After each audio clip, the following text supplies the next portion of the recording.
Well, we're checking our sound, see if we're working right. We changed a few things. We're going to go to one mic and see if one mic works better than two mics. We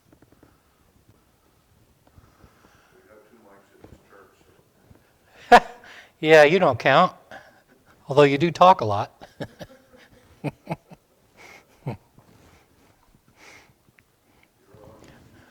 Okay, I think we're all set. It's actually, we've got one more minute, so we'll wait another minute. Don't want anyone to miss out. All those slow pokes who get on late. Now, if you were like me and my dad, you'd be on like 20 minutes early. 20 minutes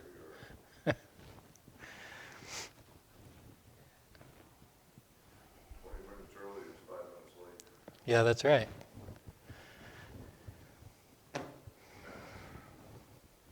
Hello, Mark. How are you and Billy doing?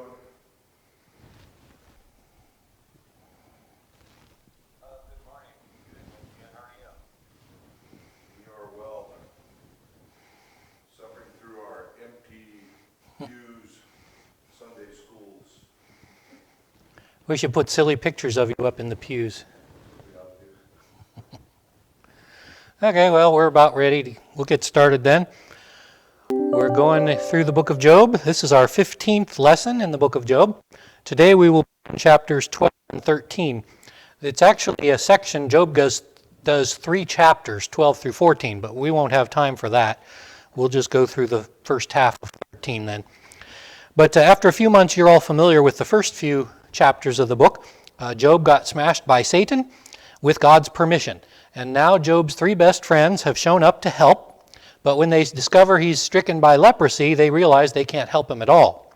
So instead, they're trying to defend their own sanity by using philosophy and theology to prove that Job must be wicked, and that that's why God has brought his downfall. Well, Job started the argument, unfortunately, by cursing the creation and claiming to be totally innocent. Well, Eliphaz is the leader of the 3 friends, and he started the argument by stating the basic theological case against Job, which is called the retributive argument, or the retribution idea. Since God is righteous and hates sin, and since God punishes sin and rewards righteousness, therefore Job, being under punishment, must be a wicked sinner. That's the retribution argument in short. Eliphaz includes, though, a demonic dream in his proofs, where a spirit told him that no one in the universe is innocent, so even if Job claims he's innocent, he's lying. Well, Job replied then to Eliphaz. He made a slight apology for speaking rashly during his cursing, but he also said that his friends are simply afraid, and therefore they're condemning him. So he asked them to prove that he's wicked. What did I do wrong? Tell me where I've gone wrong, and I'm happy to admit it if it's true. Well, after that, Bildad spoke. Bildad, he said that Job talks too much, and his kids died for their sins. That's why God killed him in the tornado. Bildad seems to believe in salvation by works, or at least he never mentions grace or sacrifices or pardon. He also uses tradition. He's a tradition man. He believes that the pre-flood peoples who lived 900 years or more passed down all of this wisdom, and Job must be crazy if he thinks that the retribution philosophy is wrong. Bildad, he has no kindness or empathy. Everything is black or white. You're either good or you're evil. Well, 2 weeks ago, we studied Job's response to Bildad. He kind of ignored Bildad. He talked to God most of the time. But Job does show that he's just very confused by all of this because he agrees with the ideas of Eliphaz and Bildad. Job admits, yes, God is just. Yes, God destroys the wicked. Yes, God saves the righteous. So Job does agree with the doctrine of retribution. But that's his problem, because he also knows that God is just, but Job knows he is righteous. I see a message just came up. Oh, never mind, it's just the title of the message. Well, because he believes in retribution, and yet he knows he's righteous, he never says that he's sinless, but he knows that he's made sacrifices for all his sins, which is what God told them to do. So he's supposed to be forgiven. This means his worldview is now in question. If I'm righteous because of my sacrifices, and yet God is killing me, there's something wrong with the universe. That's why he's so confused. He just doesn't understand what's going on. Now, before the trials, Job believed in a just and merciful God. Now Job only believes in a distant, just God. He used to call God Jehovah, his personal name. Now Job only speaks of God with no personal names. The great God, the mighty God, the amazing God, but not my God. Job said, in fact, that God laughs at the plight of the innocent. Job has misconceptions of God, and he's going back to his rash words. He wasn't sinning before, but now he is sinning because he's accusing God falsely. He has misunderstandings about what God thinks and wants and how God's world works. Well, last week we looked at Zophar. Now, Zophar is the third friend. He was either the least rich or maybe the youngest. And we see why, because he's not a helpful friend at all. We know nothing about him except that he comes from Naamah, which was southern Arabia most likely. Zophar, as I showed you last week, was snarky. Now, snark is a new word from the end of the 19th century, and it means sarcastic, satirical, rude, snide, etc. Like Mark Twain or David Letterman or smart talkers. Snarky people make funny, also rude comments using twists of language and elements of humor. I believe that it can be used well, but most of the time it is used cruelly, and it's intended to shame or mock or ridicule people as an opponent. Zophar used it that way. Zophar tore into Job with many snide remarks. He called Job a lippy man, a chatterer like a monkey, full of stupidity. Zophar said, "It's amazing that God hasn't already killed you. You're just lucky that he hasn't gotten around to wasting his time murdering you." That's Zophar's opinion of Job. He says that Job is a fool, and a fool will become wise when donkeys start birthing humans. Basically, he's saying when pigs fly or when hell freezes over, you might be wiser, which means never. So Zophar's style of mockery, though, is not essentially wrong. It is wrong in this case. He's doing it cruelly and meanly.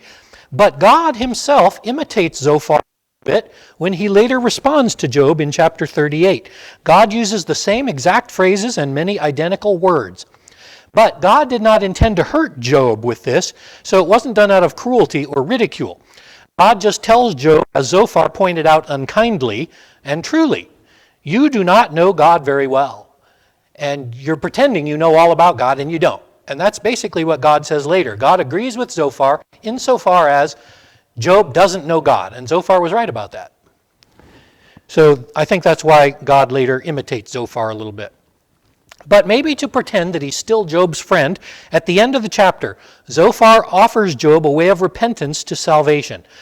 But just to prove that he doesn't believe Job will take advantage of this idea, he ends the chapter in the last phrase by saying, "Fools don't repent, they die."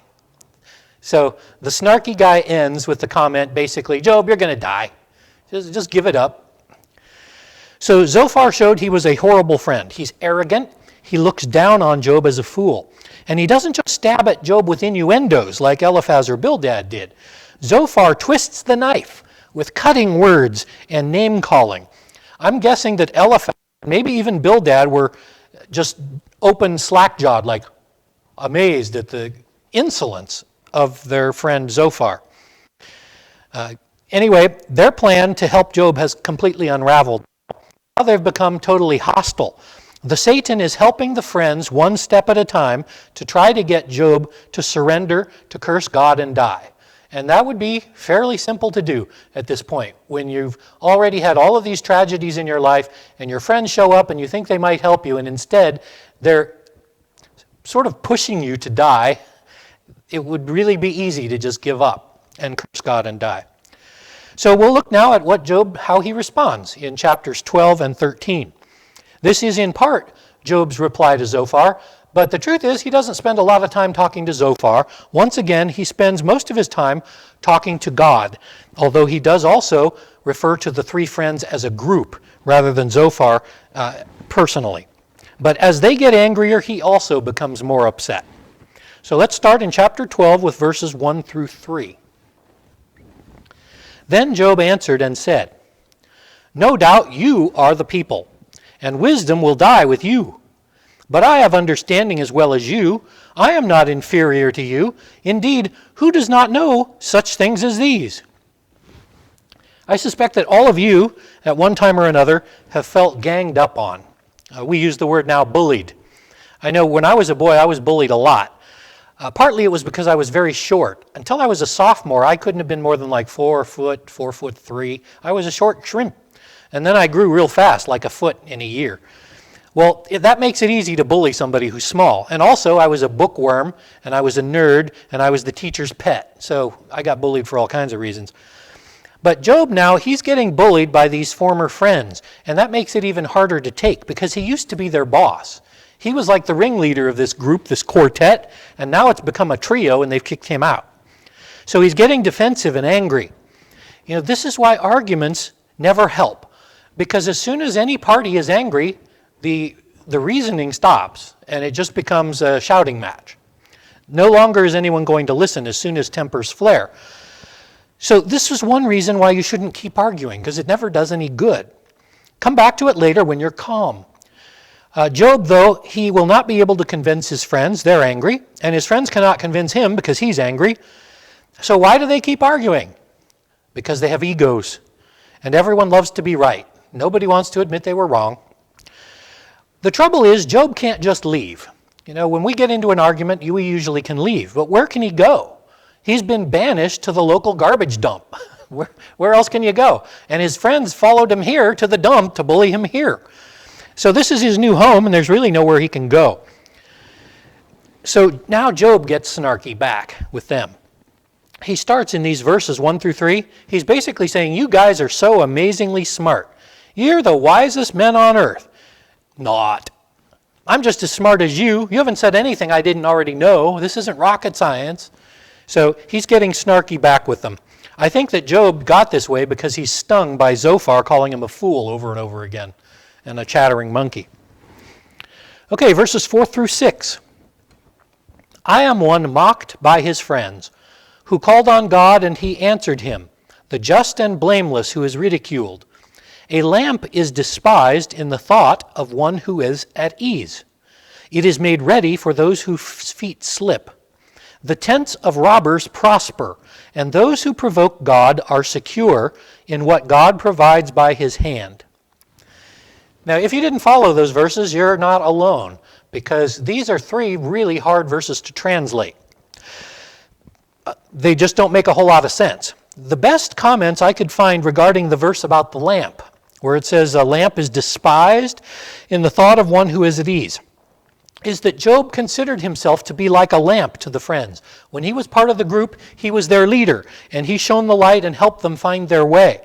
But now that he's in hard times himself, the friends have rejected him and thrown the lamp out. We don't need him anymore. He was just a tool. So I think he's complaining about the way they've rejected him now when he used to be their boss. And then in the next verse, I think Job is saying, look how secure the robbers are who stole all of my stuff. Are they suffering? No, they're enjoying themselves with all of my goodies.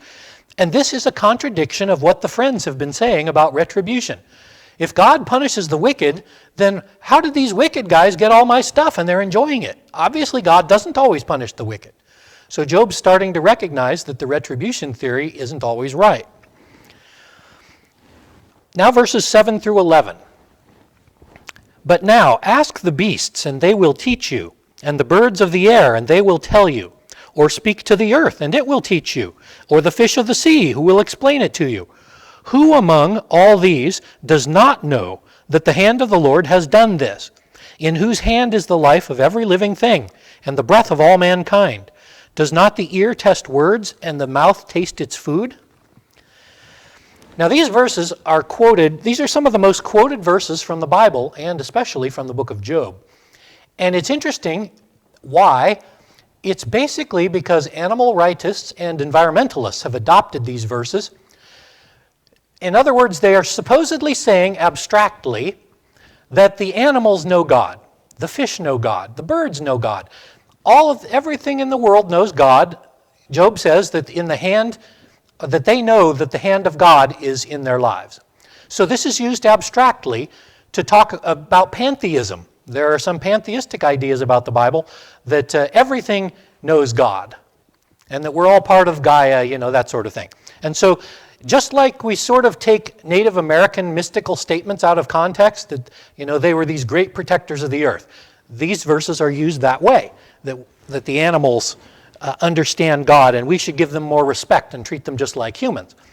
Well, that's not exactly what Job is saying.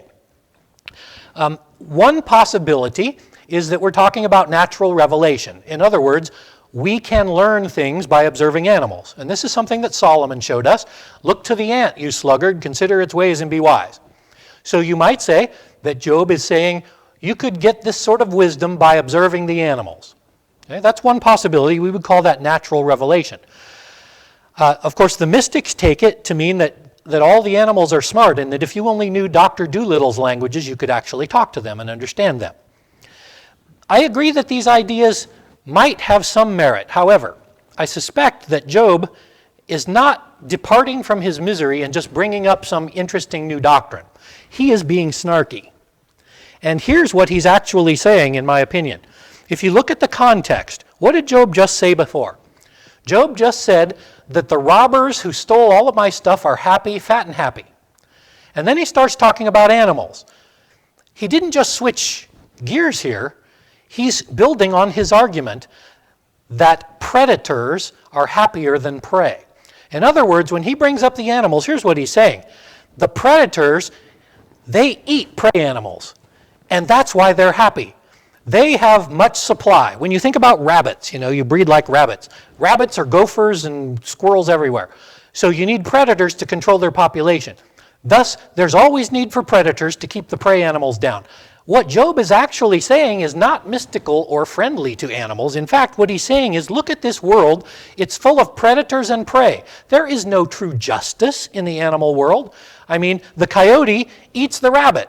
How is that just for the rabbit? The rabbit doesn't enjoy it. See? So what he's actually saying is almost exactly opposite of the way we mostly take it. God is proving that the theory of retribution is wrong. Which animals are the most secure in this world? The predators and not the prey. The prey animals spend their days fleeing for their lives. The predators are fat and happy. It's a dog-eat-dog world, you might say. So this is in fact a debate in itself. God did not create the earth to be predator and prey. The earth twisted that way after sin. But before sin, there was no predation and there was no death. It is true, though, that now the natural world is run by predators. And guess who's the top predator in the world? Us. Humans are the top predator. We're at the top of the food chain. That's what Job is saying here. This isn't Native American pantheistic environmental jargon about how wonderful animals are.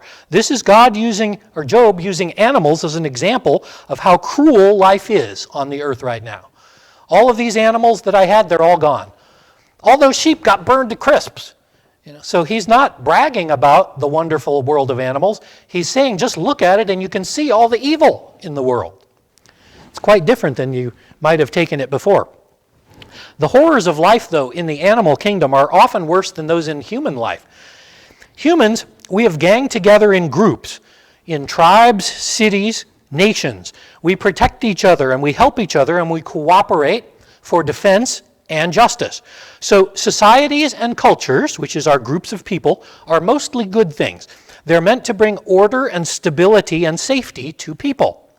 This is one reason why the idea of new candidates seeking revolution and the overthrow of our society and desiring to try a whole new model of government is concerning to many of us and me.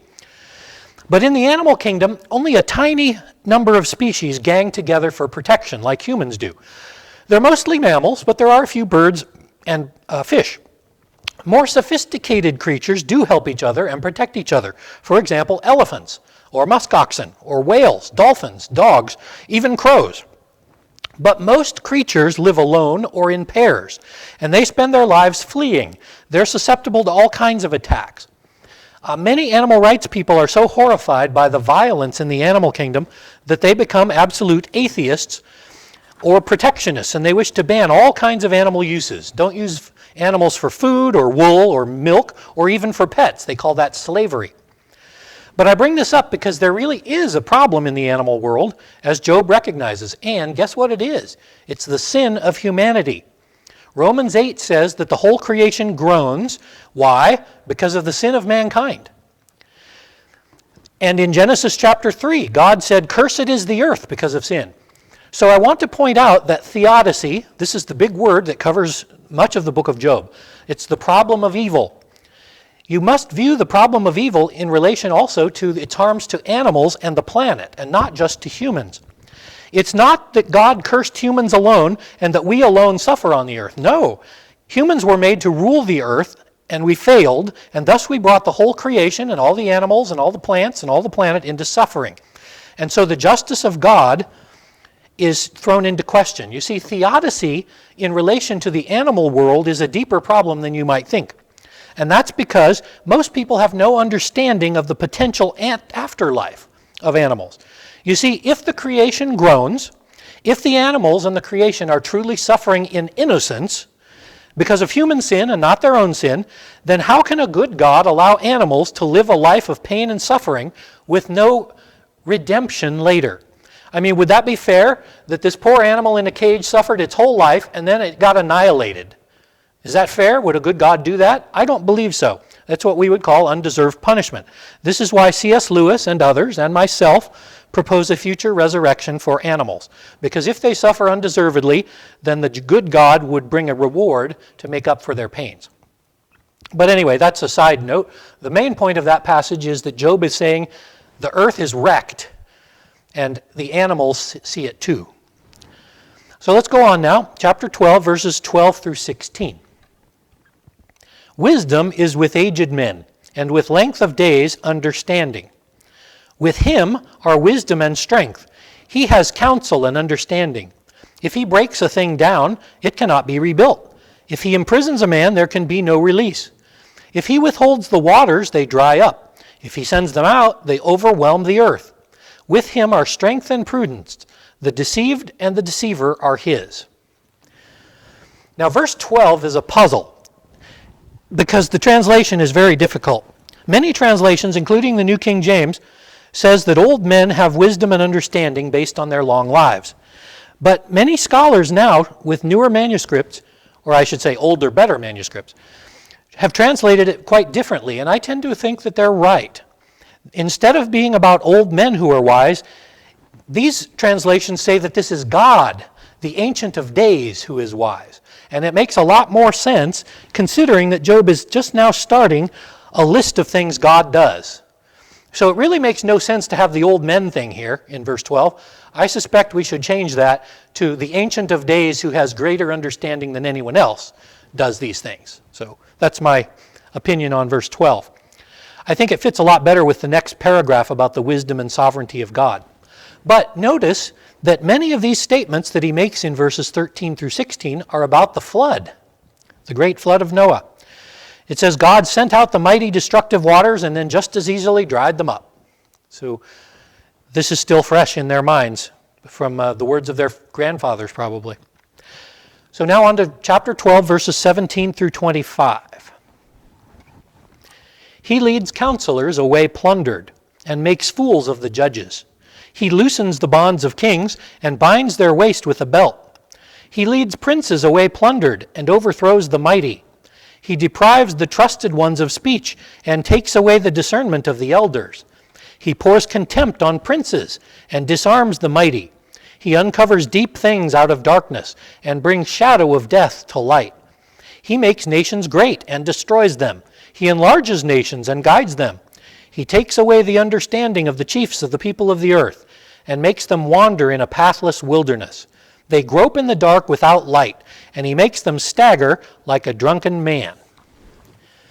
Now we're going to spend some time on these verses because there's a lot of interesting things here, and I'm pretty sure that you'll find it interesting because this is Job referring to the fairly recent disaster we call the Tower of Babel. It doesn't get a lot of attention, the Tower of Babel. Aside from hearing about it in Sunday school, I don't think I've ever heard anyone talk about it much. But here, Job says that God deprived all of these trusted leaders of their speech and took away the discernment of their elders and poured contempt on the princes and the mighty. He made nations great and then destroyed them. He took away their understanding and made them wander. So let's look at the Tower of Babel story. If you turn back to Genesis, we're going to look at Genesis chapter 11, verses 1 through 9. And you realize that for Job, this would probably be just 100 or maybe 200 years in the past. So his great-grandfather was probably at Babel, so to speak. So Genesis 11, I'm going to read verses 1 through 9. This is after the flood, you know. Now the whole earth had one language and one speech. And it came to pass, while they journeyed from the east, they found a plain in the land of Shinar and dwelt there. Then they said to one another, "Come, let us make bricks and bake them thoroughly." They had brick for stone, they had asphalt for mortar. And they said, "Come, let us build ourselves a city, and a tower whose top is in the heavens. Let us make a name for ourselves, lest we be scattered over the face of the whole earth." But the Lord came down to see the city and the tower which the sons of men had built. And the Lord said, "Indeed, the people are one, and they all have one language, and this is what they begin to do. Now nothing they propose will be withheld from them. Come, let us go down and there confuse their language, so they may not understand one another's speech." So the Lord scattered them abroad from over the face of the earth, and they stopped building the city. Therefore its name is called Babel, because there the Lord confused the language of all the earth, and from there the Lord scattered them over the face of the whole earth. This is a really weird story, isn't it? What did God command Adam and Eve to do at the beginning of the creation? In Genesis 1:28, which we call the cultural mandate, here's what it says. "Then God blessed them and said to them, 'Be fruitful and multiply, fill the earth and subdue it. Have dominion over the fish of the sea, over the birds of the air, and over every living thing that moves on the earth.'" You see, Adam and Eve weren't only supposed to live in Eden, the garden. They just got to visit the garden once in a while. What God told them to do was to have children and spread across the earth and take control of it and make it a garden just like Eden is. In other words, the garden was sort of their model. Here's what I want the earth to look like. And you and your kids are going to go do it. That was the plan. Well, you know, they sinned and the curse came upon the earth and they were kicked out of the garden. So was that the end of God's plan? Did he say, well, I guess the whole thing about covering the earth won't work out, so we'll just let it die? No, what happened after the flood? If you look at Genesis 9:7, when God talked to Noah and his sons, "And as for you, be fruitful and multiply, bring forth abundantly through the earth and multiply in it." In other words, God told Noah and his kids to do exactly what he told Adam and Eve to do long ago. So, what happens after the flood? These guys, all of these men say, we don't want to spread over the earth. It's a lot safer if we stay together. In fact, we could be really powerful if we stayed together. We can create this great culture, and we'll be the strongest people on earth. We'll all center here. We'll make this the world capital. And Babel, if you didn't know, Shinar, the land of Shinar, that is Babylon later. You know, throughout the Bible, Babylon is the representation of evil on the earth. So basically, all of these humans at Babel decided they were not going to do God's plans. God's plan was that God's kingdom would spread through the whole earth. The seed of Abram would be a blessing to the whole earth. But if God allowed the wicked kingdom of Babylon to control most of the earth, its ungodliness would be very powerful.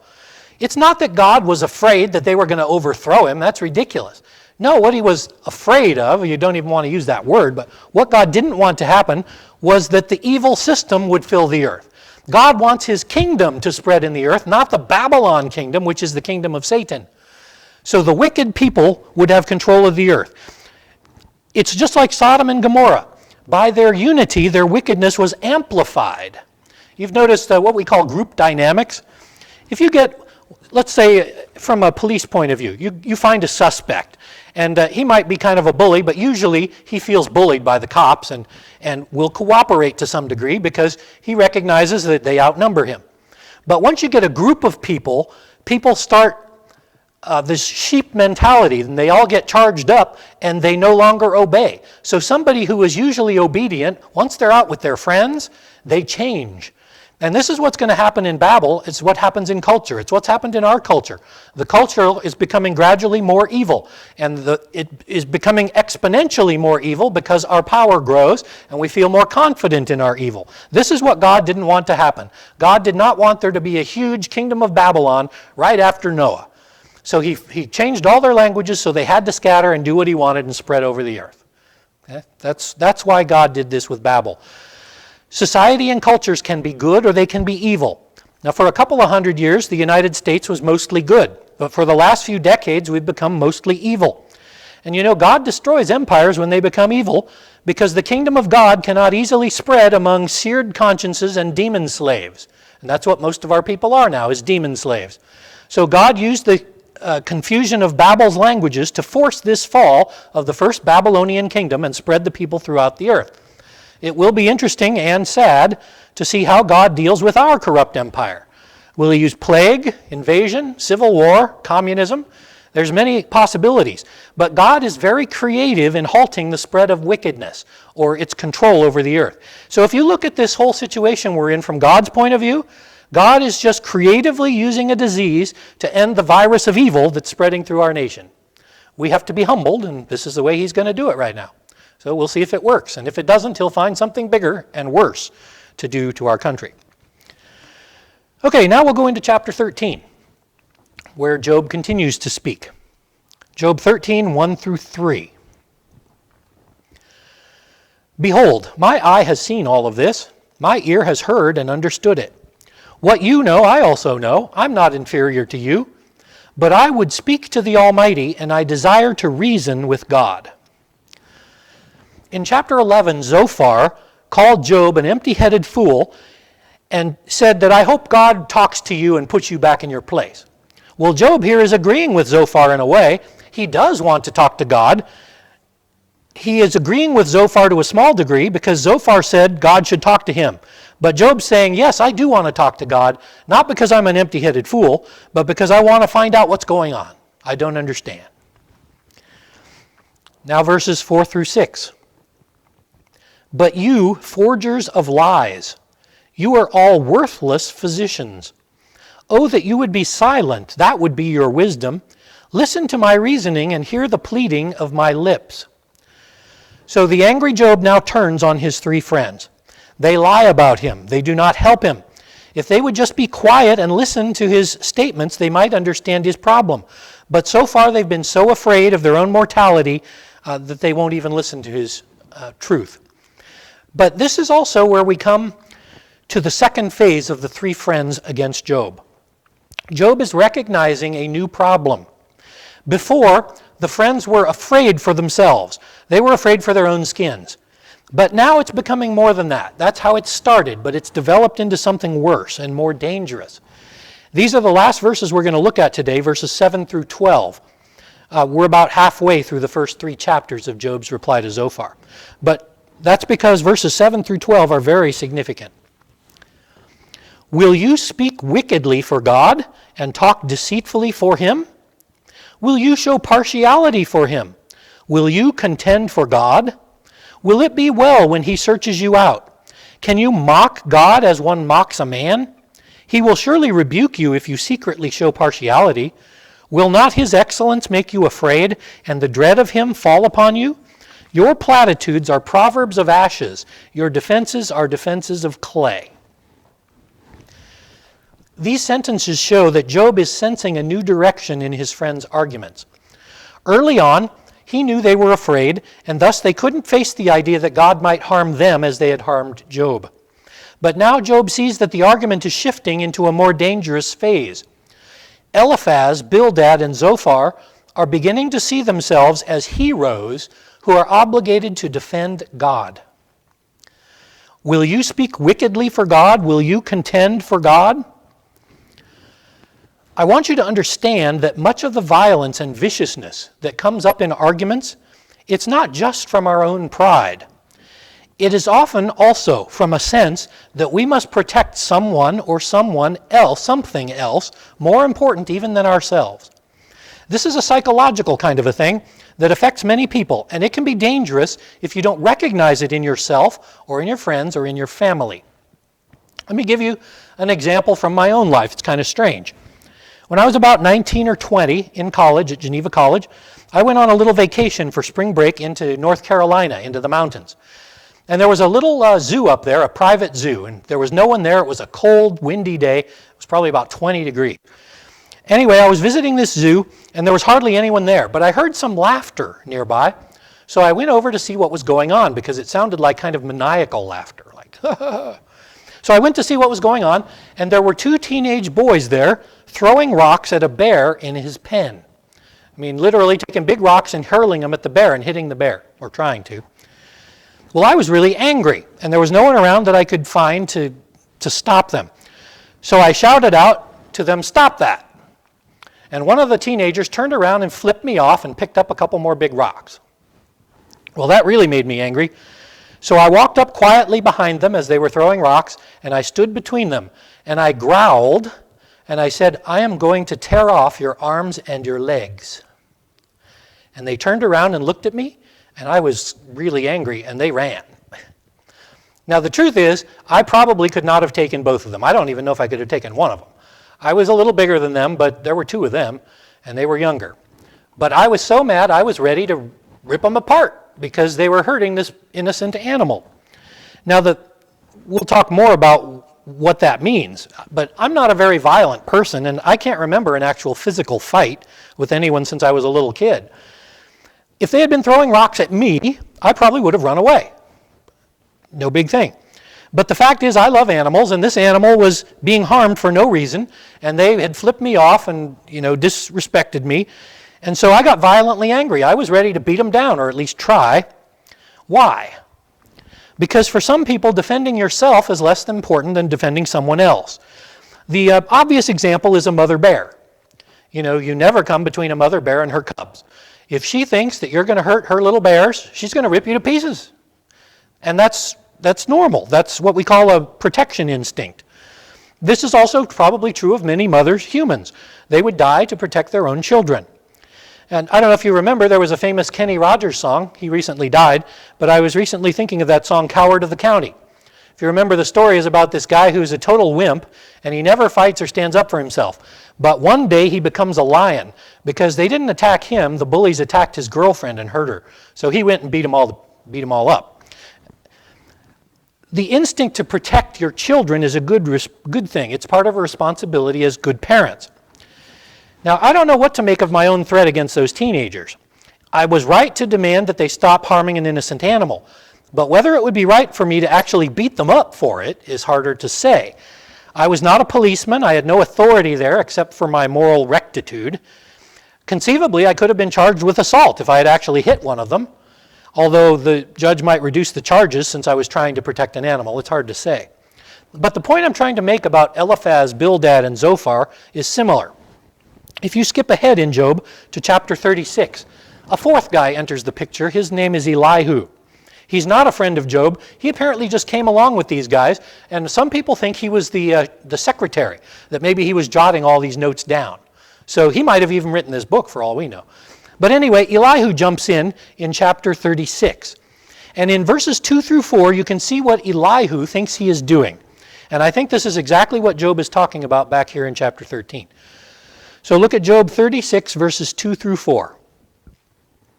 Elihu says, "Bear with me a little while, and I will show you that there are yet more words to speak on God's behalf.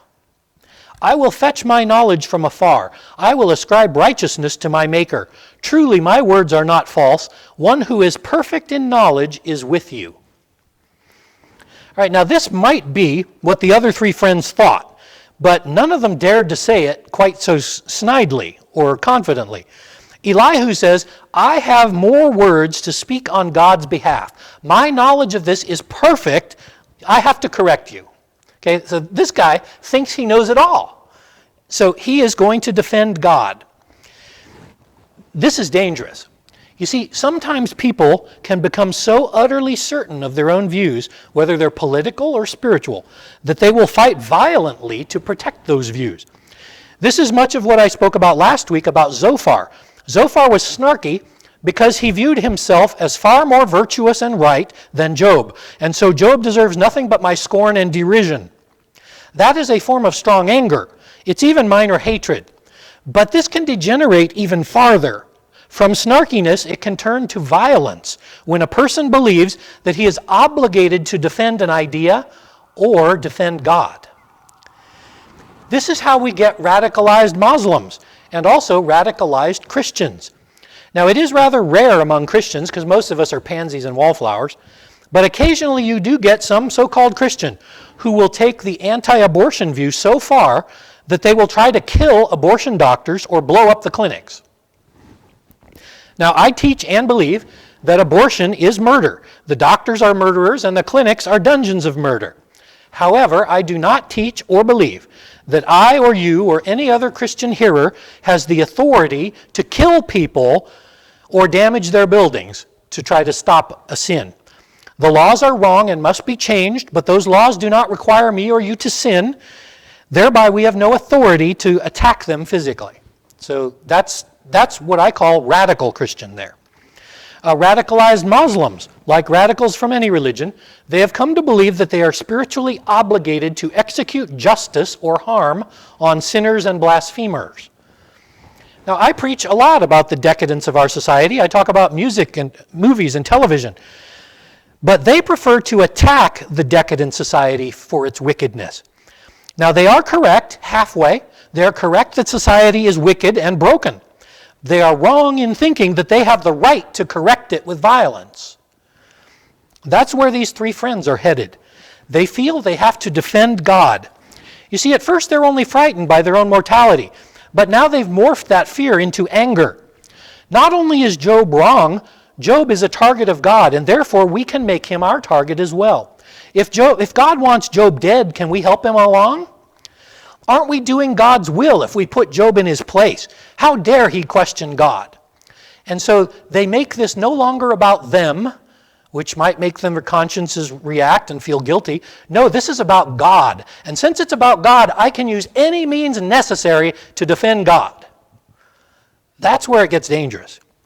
It's just like the flamers or the trolls that you find on the internet. They breathe threats and harms on their political opponents.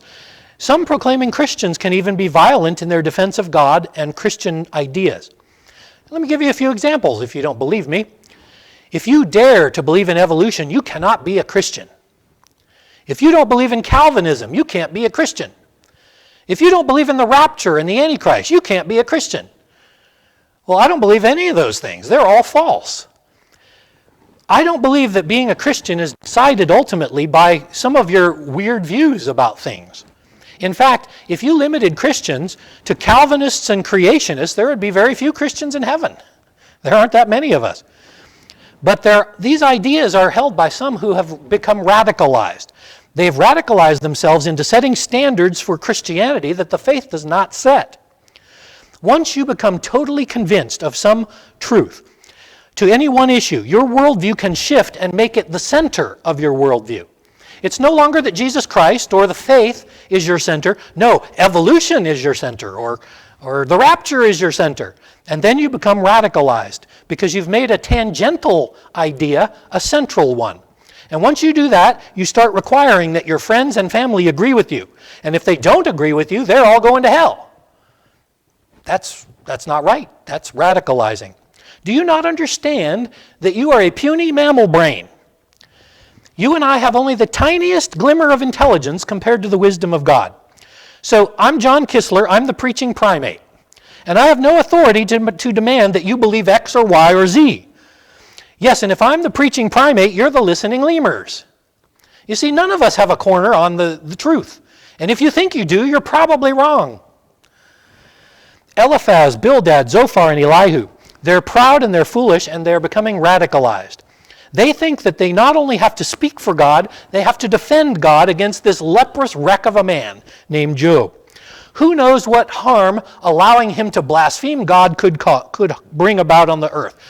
I mean, now who is Job? Think about this. Who is Job actually harming by his so-called heresies here? The fleas? The dog pound dogs here? I mean, God doesn't need your defense. I told you last week that God did not annihilate the Satan you remember Satan hinted that God is unlovable. No one on earth would love you, God. They only like you because you give them stuff. You're just not lovable. The angels are probably saying, why don't you just kill that devil? He's crazy. God doesn't have to kill him because God doesn't care one whit what Lucifer says about him. And he doesn't care one whit what you say about him, in a sense. God does not wince in self-pity when Job calls him a liar, or Job calls him a murderer, or Job says he's unjust. That doesn't faze God at all. God is eternally happy, and he's been happy alone among his three persons for all eternity. Now the creation brings him glory, and God gets glory whether the creation obeys him or disobeys him. He still gets glory. So there's absolutely nothing you can do to ruin God's day.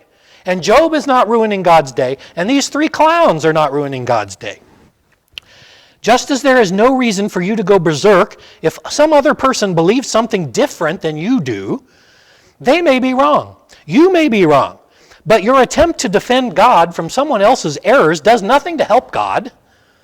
You might help by convincing a person of an error. That's a fine thing. You might help in finding out you were in error, and that's a good thing. Either way, God is just fine. It doesn't matter if you're wrong about something. It's not that he doesn't care, but it doesn't affect him. You're just wrong. It doesn't hurt him. So Job's friends, they have turned this counseling session into a holy war against heresy. They think it's their duty to turn Job around or kill him if he doesn't turn. Now, I'm not saying that heresy is good or fine. I'm not saying that we shouldn't try to convince people who are heretics that they are wrong. We can and should in the proper time and the proper way. The difference is in our goal in this task. In the books of 2 Peter and Jude and Corinthians, these were written by apostles to correct heresies. Where?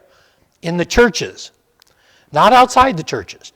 When these mocking atheists appear on television and mock God, is it your responsibility to go correct them? No. Does their mocking hurt God? No. Unless God brings one of these crazy atheists into your life, you don't need to track them down and try to correct them. They're just fools and they're not part of the church. Just let them go. So when heretics appear in your church, is it your responsibility to correct them? Yes, with the help or guidance of the elders and others. Heresies are dangerous. But guess what? They are not dangerous to God. They're dangerous to the church and they're dangerous to its members because they corrupt worship and they divert people from the truth. However, even this can be done wrongly when you wrongly decide that simple errors are heresies. You see, traditionally a heresy meant you believed an evil doctrine that proved you cannot be saved. You denied the Trinity. You denied the Lordship of Jesus Christ. You denied the Incarnation. It's only major, critical doctrines that need defending by church discipline. Little things like believing in evolution aren't that big. The doctrines that Job and his friends are arguing about, they are somewhat serious, but they're not actually critical. They're not totally heresies. None of them are right. Not even Job is right in this book. They all believe that God judges and rewards the wicked now on earth. That's why they're all confused. Guess what? God is not confused. Job thinks he's righteous, therefore God must be wrong to judge him. Job's friends think Job is evil because he's suffering. They're all wrong. None of them are right. And at the end of the book, who does God justify? Job was wrong. Job spoke wrongly of God, but God still forgave him and blessed Job. Job's friends were wrong, but God threatened them with death for their wrong words to Job. So who was more wrong, Job or the friends? Or which wrongs were more important? Job's wrong was honest and foolish. He accused God of wrong things, but these were rash words done in his misery and confusion. These were about Job himself and his relationship with God. So that was not as bad. Who was more wrong? The friends. And why were they more wrong? Because their wrong words were assumptions and therefore lies. They knew of 0 sins from Job except for his rash words. So their doctrines were wrong just as Job's doctrines were wrong. But they also hurt Job and they furthered the work of Satan in harming Job. So the friends were proud, arrogant, cruel, liars, gossipers, mockers, and scorners when they were supposed to be helping their friend. And so that's why they are condemned to death at the end, except that Job makes sacrifices on their behalf and they aren't killed. So what I want you to see is that Job is recognizing that the friends are turning to radicalization here. And that's why the argument is going to get worse and worse. We'll continue next week with the second half of Job's reply to the friends. But you know that the main, if you think of medical, we're talking about medical things all the time now. The main theme statement of doctors and medical persons is what? To do no harm. And that's exactly what the friends are doing. The friends are doing lots of harm. So they're not helping at all. Let's have a brief prayer, and then if you have any questions, you can ask through Zoom here. Lord, help us not to be judgmental and critical and proud and snarky and even defensive and attacking people for our views, if they're minor. I mean, we do want to stand up for the church and the truth of Christianity, but we do not want to be attacking people over little things, little differences. Even things that separate denominations still don't make those other people unbelievers. Many of them are Christians, and we want to welcome them as brothers and sisters at all times. In your name we pray. Amen. Okay, well, if you have any questions on anything from the past in Job or today's lesson, this is the time.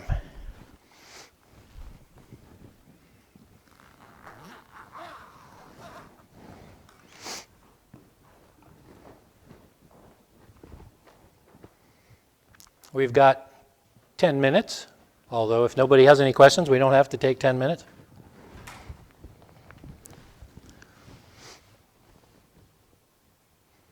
John, Yep.